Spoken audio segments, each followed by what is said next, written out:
আসসালামু আলাইকুম। Real village cooking চ্যানেলে সবাইকে ওয়েলকাম জানাচ্ছি। আজকে আমি বানাবো মিষ্টি দই। খুবই সুস্বাদু মিষ্টি দই বানাবো। আমি এখানে নিয়ে নিয়েছি 1 লিটার দুধ।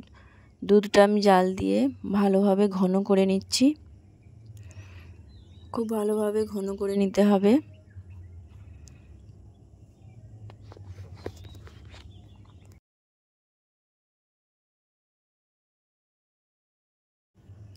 আমি এইভাবে নেড়ে নেড়ে ভালোভাবে ফুটিয়ে নিচ্ছি।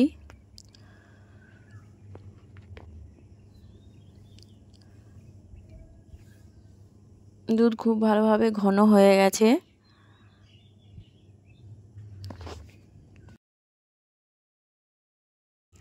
আমি যেভাবে বানাচ্ছি সেইভাবে স্টেপ বাই স্টেপ ফলো করবেন।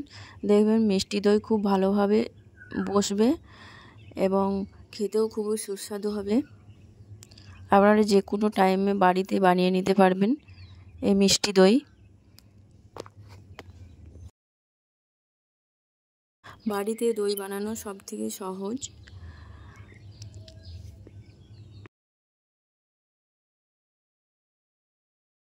বাড়িতে কোনো গেস্ট এলে সহজেই বাড়িতে মিষ্টি দই বানিয়ে নিতে পারবেন বা যে কোনো অনুষ্ঠানে।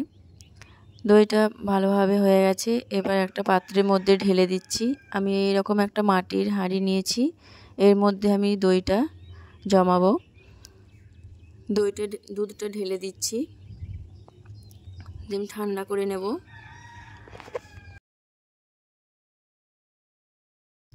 দুধ খুব ভালোভাবে ঠান্ডা করে নিতে হবে। গরম ভাব যেন না থাকে। আমি একটা পাত্রের মধ্যে ঢেলে এইভাবে নাড়াচাড়া করে আমি ঠান্ডা করে নিচ্ছি।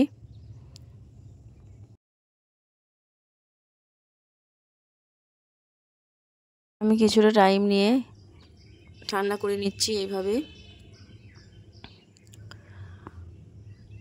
এবার আমি এর ক্যারামেল বানাবো। তার জন্য আমি একটা পাত্রে নিয়ে নিয়েছি চিনি, 1 চামচ পরিমাণ জল এবং চিনি। এটা আমি নাড়াচাড়া করে ক্যারামেল বানিয়ে নেব।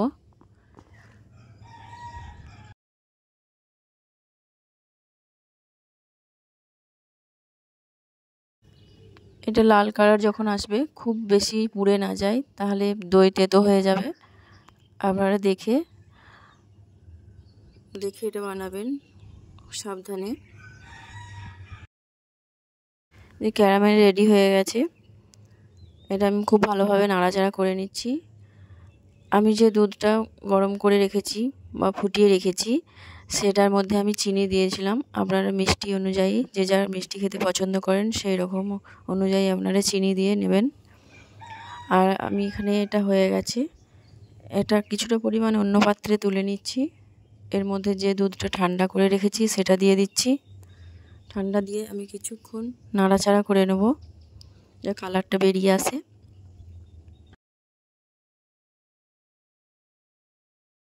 এই দেখুন খুব সুন্দরভাবে কালারটা বেরিয়ে আসছে, দেখতেও খুবই সুন্দর লাগছে।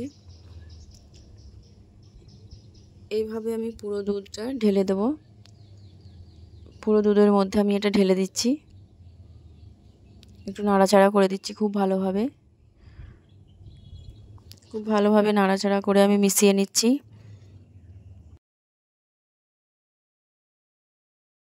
দুধটা আমি ভালোভাবে রেডি হয়ে গেছে দই বানানোর জন্য। এবার আমি যে মাটির পাত্রটা নিয়েছি তার মধ্যে আমি দুধটা ঢেলে দিচ্ছি। এই যে রেডি হয়ে গেছে। এবারে আমি এটা ঢেলে দিচ্ছি এর মধ্যে।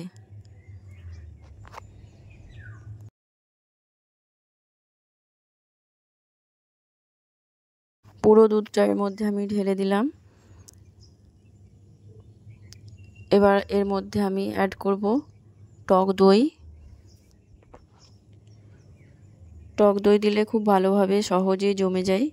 এই যে আমি দুধ ফেটিয়ে রেখেছি। এবার এই দুধের মধ্যে আমি টক দইটা মিশিয়ে দিচ্ছি।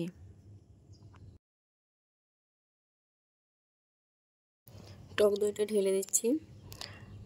একটা চামচের সাহায্যে আমি একটু নেড়ে দিচ্ছি, আলতোভাবে নেড়ে দিচ্ছি।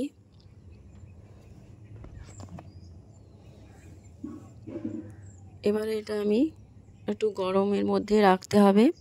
এর উপরে একটা প্লেট দিয়ে দিচ্ছি। প্লেট দিয়ে একটা গামছা করে আমি চারপাশটা খুব ভালোভাবে মুড়ে দেব।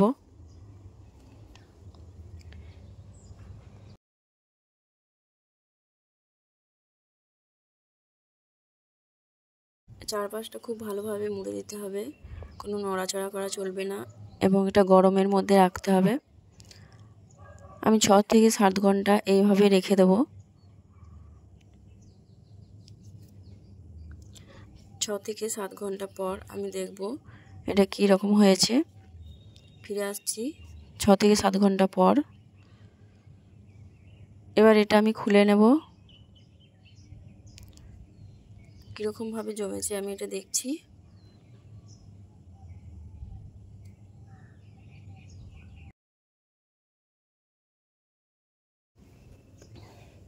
এই দেখুন খুব সুন্দরভাবে দইটা বসেছে। খুব সুন্দরভাবে দই জমে গেছে। আমি একটা প্লেট একটা চামচে করে আমি আপনাদের দেখাচ্ছি। এই দেখুন খুবই সুন্দর লাগছে দেখতে, খেতেও খুবই টেস্টি। একটা চামচে করে আমি তুলে দেখাচ্ছি। এই দেখুন খুব সুন্দরভাবে জমে গেছে। আপনারা এইভাবে স্টেপ বাই স্টেপ ফলো করবেন, দেখবেন খুব সহজে আপনারা দই বাড়িতে বানিয়ে নিতে পারবেন। ভালো লাগলে চ্যানেলটা সাবস্ক্রাইব করবেন নতুন নতুন রেসিপি পাওয়ার জন্য।